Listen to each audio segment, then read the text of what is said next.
Alright, so I'm going to do a little walk around. So start with the front here. This is a custom built winch bumper by me. It's a plate that goes across the top here. The winch is mounted underneath of it. It's bolted to the chassis of the car and welded to the chassis of the car just for insurance. So the shackles, as you can see, these are it's all very thick steel, 3/16 and 1/4 inch plates. That's my free spool down there, the arrow, so that if I'm stuck in the car or whatever and somebody needs to find it, they can find it. And plus stickers are cool, right? Added horsepower. There's my front-facing trail camera. So as you can see, it's a little wet right now because it's a little rainy out. This winch has been tested. It works very good. Alright, so moving on down underneath, I have a oil pan skid plate that I made myself. It doesn't protect the exhaust, but it protects the oil pan. I'm going to make another one for the transmission. So that's that.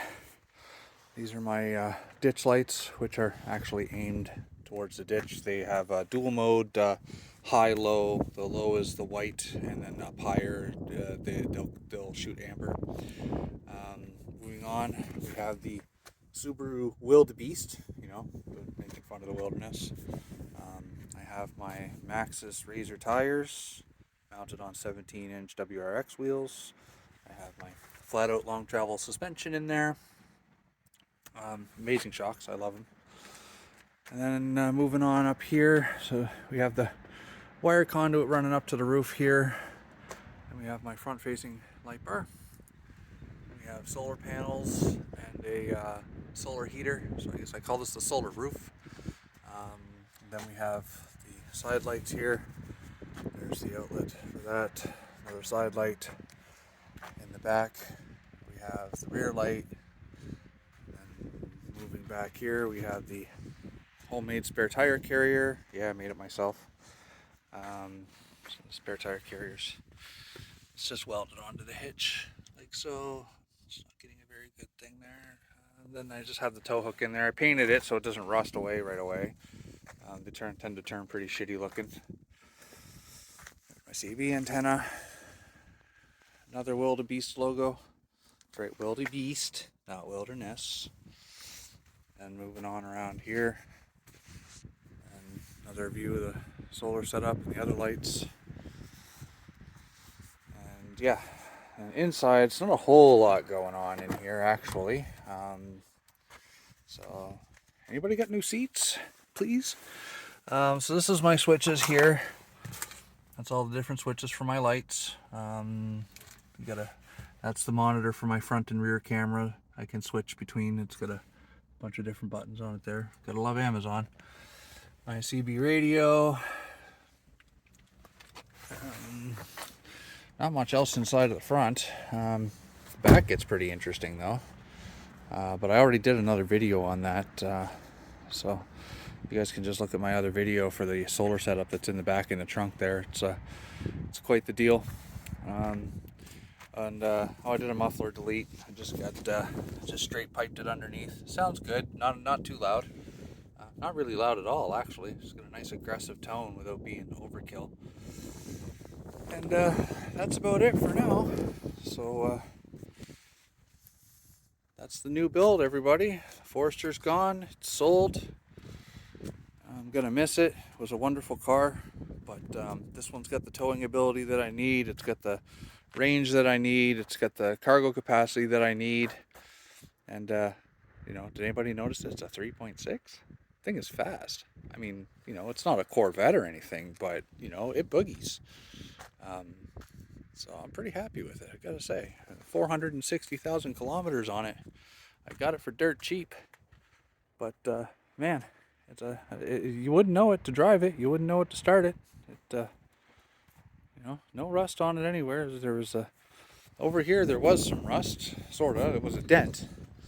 That's why these racing stripes are here. So there was a dent here in the corner. This was kicked in. So we banged it out, but then the paint was chipped off right here. So I just did these two little racing stripes up there because who wants to paint a whole fender and try to color match it to the car when a couple of racing stripes will do the trick, right?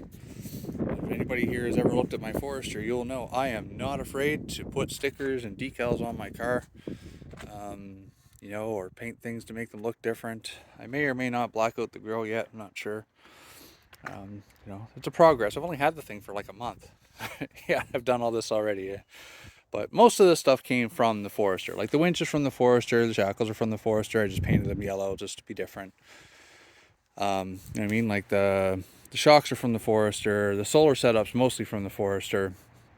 You know, the cargo basket underneath all of this is just a generic Ericsson brand 4-foot by not quite 5-foot Princess Auto, you know, roof cargo platform. I didn't want a basket, I wanted a platform because I wanted to do a setup like this, and I didn't want anything sticking up on the sides to get in the way of this. And as you can see, they, you know, it's pretty good. So my entry gland here, this is how the solar comes in. The tape's still holding it there because I have this really heavy duty silicone holding it on there, and I'm just waiting for it to finish setting up, so that's why the tape's there, just to keep it from moving around. And that's pretty much it, I think. Solar shower, you know, the sun heats it up when there's sun. Today is a overcast day, and it just fills up from here, and then the water comes out here, and then I have a 12 volt 100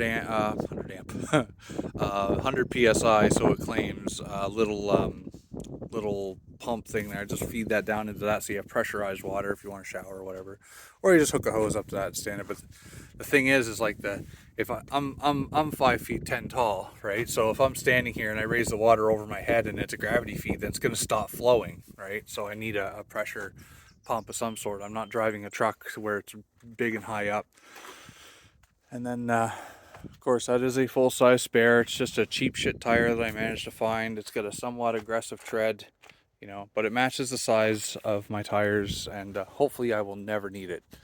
So, but, you know, safety and insurance. And then this here is the clean out. So when I want to drain this thing quickly, or when I take it off the car and I want to, you know, spray fresh water through it and clean it all out, make sure that it doesn't get gunk in it or mold or mildew or anything like that, I just take this out and I can spray water in and let it fill at the other end, just, you know what I mean, just clean it out.